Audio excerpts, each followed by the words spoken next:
Cricket মাঠে অবিশ্বাস্য পারফরম্যান্সে কিংবদন্তি হয়ে আছেন শ্রীলঙ্কান তারকা সনাথ জয়সুরিয়া। ক্রিকেট মাঠ থেকে রাজনীতির মাঠে নেমে মাতারার সাবেক এই সংসদ সদস্য শ্রীলঙ্কার উপমন্ত্রীও হয়েছিলেন। তবে 10 বছরের বেশি সময় হল রাজনীতি ছেড়ে দিয়েছেন তিনি। রাজনীতিতে যোগ দেওয়ার সিদ্ধান্ত নিয়ে এখন অনুশোচনা করছেন জয়সুরিয়া। তিনি বলেছেন, সংসদ সদস্য হয়ে অবশ্যই আমি আমার জীবনের সবচেয়ে বাজে কাজটা করেছি। আমি জীবনে আর এটা করব না। শ্রীলঙ্কা ক্রিকেট দলের বর্তমান প্রধান কোচ আরও বলেছেন, ক্রিকেটের কথা যদি বলেন, খেলোয়াড় এবং কোচ দুই ভূমিকাতেই অনেক চ্যালেঞ্জ থাকে। তবে আমি দীর্ঘ সময় ধরে ক্রিকেট খেললেও আগে কখনো কোচ হইনি, কাজেই এটা বেশি চ্যালেঞ্জিং।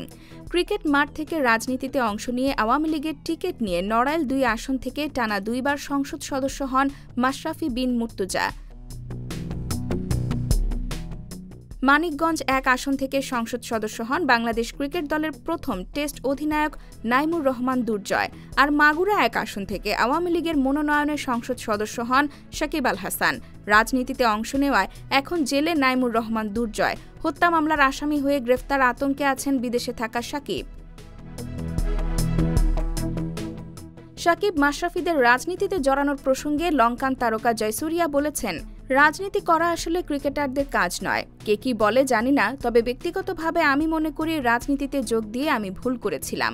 খেলা সবাই ভালোবাসে, পুরো জাতি আপনাকে ভালোবাসবে। রাজনীতি করলে সেটা ভাগ হয়ে যাবে।